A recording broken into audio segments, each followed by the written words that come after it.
जब भिक्षु अपना शाकाहारी भोजन खा रहा था, उसने अपने कटोरे में छुपा हुआ एक नोट पाया। उसने सावधानी से कागज खोला और पाया कि उसकी नकली भिक्षु पहचान उजागर हो गई थी। एक मुखबिर उसे शाओलिन मंदिर तुरंत छोड़ने की चेतावनी दे रहा था। इसे पढ़ने के बाद उसने नोट को निगल लिया। उसने शाओलिन मंदिर में घुसपैठ करने के लिए खुद को एक भिक्षु के रूप में छुपाया था, ताकि मंदिर से मार्शल आर्ट्स की पुस्तिकाएं चुरा सके। लेकिन शास्त्र मंडप 24 घंटे पहरे में था, जिससे किसी के लिए पुस्तिकाएं चुराना लगभग असंभव हो गया था। वह व्यक्ति दिन में तपस्या करने वाले भिक्षु का नाटक करता था, दीवार की ओर ध्यान में बैठा रहता था। रात में वह अपने अंदर के संपर्क के साथ जगह बदल लेता, ये दिखाते हुए कि वह अभी भी वहां ध्यान कर रहा है। फिर वह गुप्त रूप से शास्त्र मंडप के पास वाले पेड़ पर चढ़ जाता। जब कोई नहीं देख रहा होता तो वह तुरंत मंडप की छत पर कूद जाता और छत के छोटे खिड़की से अंदर घुस जाता। फिर वह मार्शल आर्ट्स के मैनुअल्स को गंभीरता से खोजने लगता और अंततः एक मैनुअल पा लेता। उसने सुनिश्चित किया कि उसकी जगह एक नकली मैनुअल रख दे। भोर से पहले वह पहले ही अपने ध्यान स्थल पर लौट आया था और चोरी किए गए मार्शल आर्ट्स मैनुअल का गुप्त रूप से अध्ययन करने लगा। उस रात वह फिर से ग्रंथ मंडप में और अधिक पुस्तिकाएं चुराने के लिए गया, लेकिन जैसे ही वह पुस्तिकाओं के लिए शेल्फ की तलाश कर रहा था, उसे ड्यूटी पर तैनात एक भिक्षु ने गलती से देख लिया। बाहर के लोगों द्वारा पकड़े जाने से बचने के लिए उसने एक वार में भिक्षु को बेहोश कर दिया, लेकिन हंगामे ने बाहर के भिक्षुओं को सतर्क कर दिया। वह तुरंत दरवाजे की ओर भागा और उसे खोल दिया, जिससे पीछा कर रहे भिक्षु बाहर आ गए। फिर रात के समय की खराब दृश्यता का फायदा उठाते हुए वह जल्दी से अपने ध्यान स्थल पर लौट आया। उसने चुराया हुआ मैनुअल अपने मुखबिर को सौंप दिया। हालांकि जैसे ही मुखबिर जाने वाला था, उन्होंने देखा कि सभी दिशाओं से भिक्षुओं का एक बड़ा समूह आ रहा है। भागने का कोई रास्ता न होने के कारण मुखबिर को वापस लौटना पड़ा,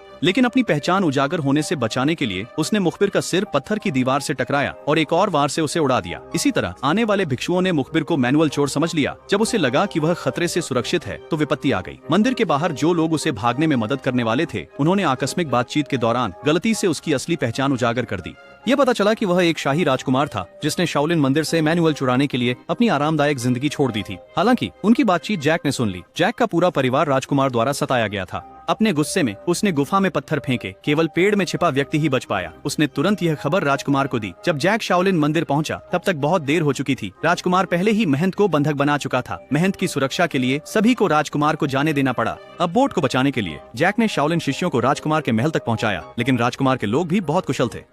जैक धीरे धीरे पीछे रह गया। सौभाग्य से शाओलिन शिष्यों ने समय पर हस्तक्षेप किया। एक साथ मिलकर उन्होंने राजकुमार को हरा दिया, यह जानते हुए कि वह उनका मुकाबला नहीं कर सकता। राजकुमार जल्दी से पिछवाड़े की ओर भागा और एक बार फिर अब्बोट को धमकी के रूप में इस्तेमाल किया, लेकिन अब्बोट ने सभी पर बोझ बनने से इनकार कर दिया और अपना सिर एक स्तंभ से टकरा दिया। इस दृश्य ने शाओलिन शिष्यों को और भी क्रोधित कर दिया। उन्होंने राजकुमार पर जोरदार हमला किया और अंतिम किक से उसे खत्म कर दिया।